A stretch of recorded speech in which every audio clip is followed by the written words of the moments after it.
Tulnicul este un instrument de comunicare. De pe vremea dacilor, retrăgându-se populația de daci civilă spre munți și a-și face colibe, nu putea ca să strige un om să audă peste 3 sau peste 4 dealuri. S-a construit tulnicul din lemn, pentru că toate lucrurile erau din lemn. Și de băut apă, și de adus apă, și de spălat haine, și de făcut pâine, și de scăldat copiii, și s-a făcut și tulnicul.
Acum vreau să știu, ce sunt moții? De unde vine numele ăsta? Moții, pe vremuri, de la moț a venit cuvântul ăsta moț, pentru că nu se tundeau, erau cu părul mare, ca și dacii. Și ridicau părul tot aici sus. Și aici legau cu ceva, așa, ca să stea legat, să nu-l achețe prin pădure. La ultimul eveniment la care am participat, fiind la Roma, am cântat acolo cu tulnicul și, cum s-a auzit foarte tare, am reușit să adunăm români care nu erau interesați de evenimentul în sine, dar au recunoscut sunetul tulnicului și au venit special să vadă dacă e adevărat, că tocmai din munții apăsând din țara moților au ajuns tulnicile la Roma. Ce drept, erau și copii de români crescuți acolo care nu mai văzuseră niciodată tulnicul și nu-l mai auziseră și veneau la noi și ziceau: la ce cântați? La copii de români și unii și de aici, de la noi, din Ardeal. Și ziceau: la ce cântați? La bambus, la băți, la ce cântați? Ce-s astea?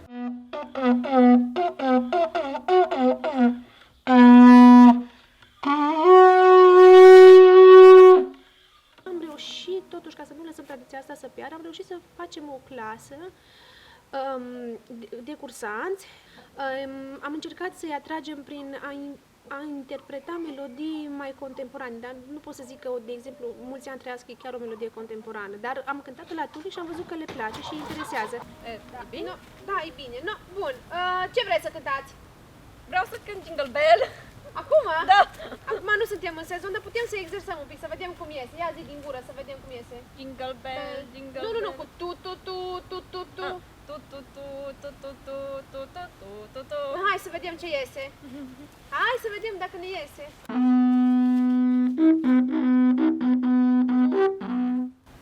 Ta, mai jos. Ta. Fiți atenți că poate vă puși pe voi. Mai sus.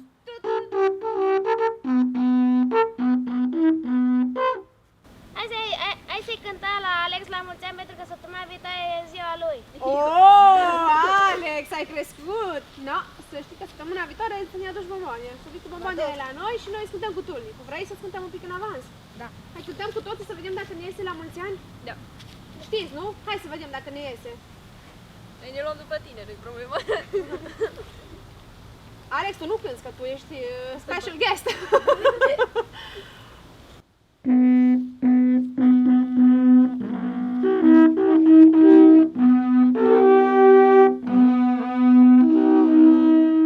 Eu cânt de la vârsta de 9 ani, datorită prietenului meu care a început să mă motiveze.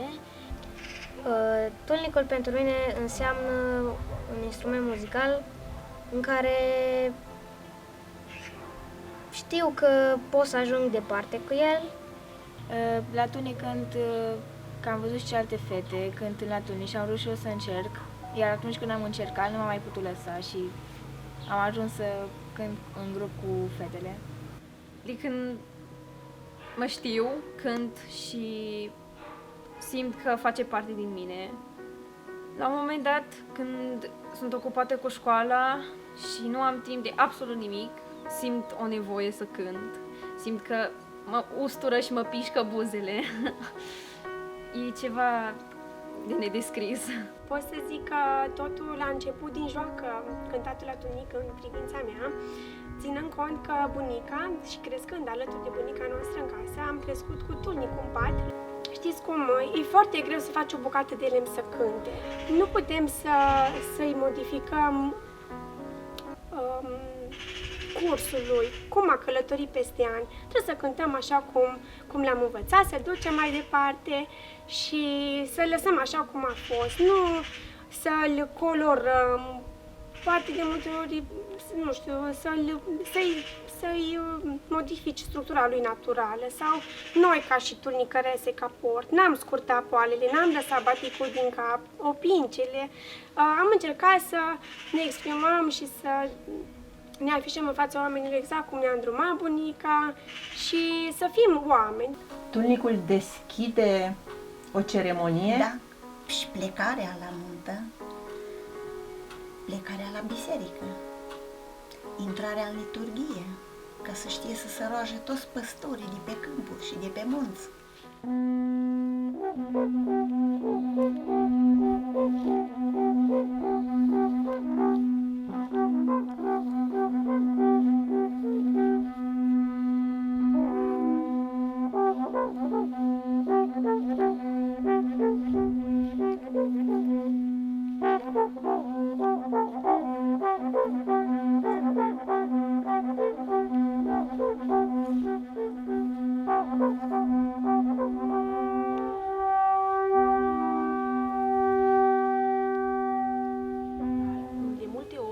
Personal, când vreau să mă liniștesc, îmi iau tulnicul și mă duc în mijlocul naturii și stau și ascult natura. O ascult, efectiv, deși poate pentru unii pare absurd, eu o ascult. Deci chiar vorbesc cu ea, mă liniștește un cântec de pasăre și încerc și eu să-l cânt în tulnic. După care iarăși fac pauză și efectiv o notă lungă, un do, ca și când ai face așa fac și eu la tulnic și stau și-l ascult și de multe ori ecoul lui se duce mai departe și dacă am norocul să am în față un deal care să-mi aducă sunetul înapoi, practic aș mai cânta încă cu cineva. Eu cânt și el mi-l aduce înapoi. Și simplu dor, numai că l-auzi, deja te răscolește și îți aduce atâtea amintiri înapoi. Uite, Munția, ce sună Munția Pusenia, Tulnica, Buciu.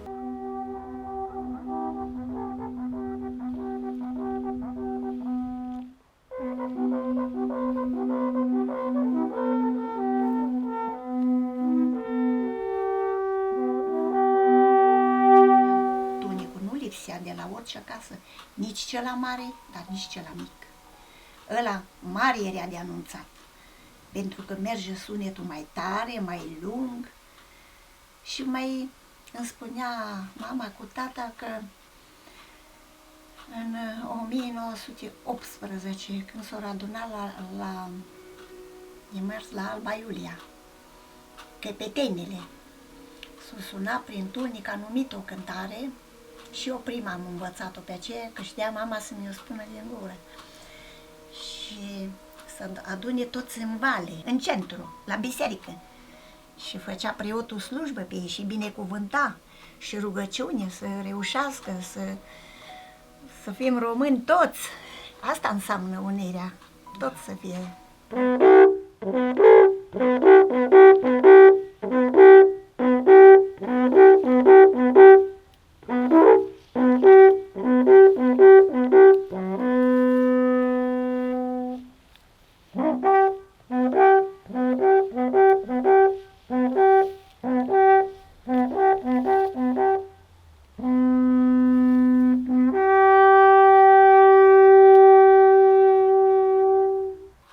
Spuneați că tulnicul e și telefon, și jucărie pentru copii, e și o aplicație de întâlniri până la urmă, nu? Între o fată și un băiat. Da. Se întâlneau la biserică și mai stăteau un pic la joc și se înțelegeau ei acolo jucând, dacă ai vrea să mergi după mine, mie mi-ar place de tine și treburi din astea și care era mai fănuță, nici nu pomeneau de zestre, nimic. Ieși de la casă încolo la anumit pom, dacă...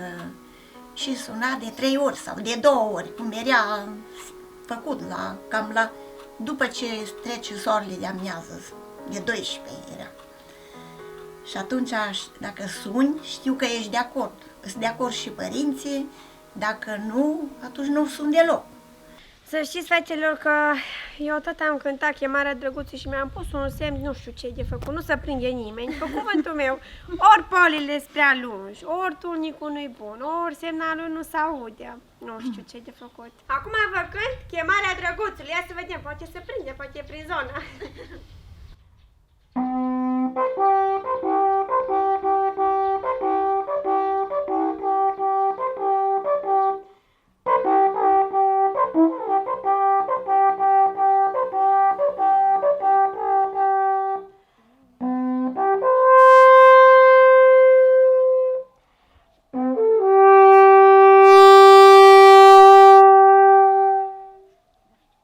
Fetelor, vă iubesc mult pe toate. Și noi! Și noi!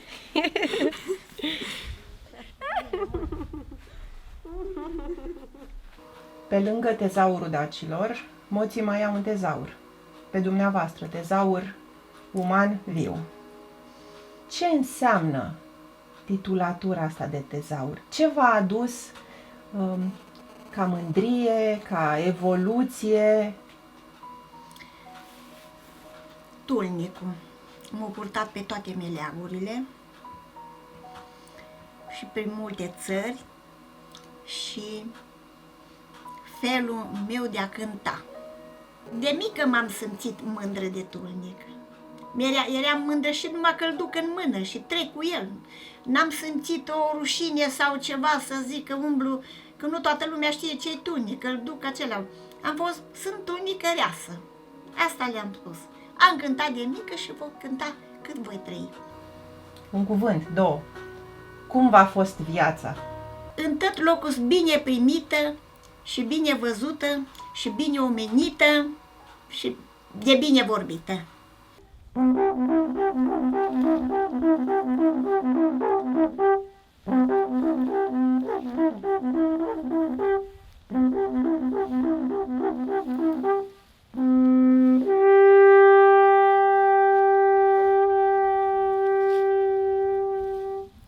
Bine ați venit în țara moților, acasă la Tulnic, acasă la noi, aici unde Tulnicul are rădăcinile, din Mostrămoși. Am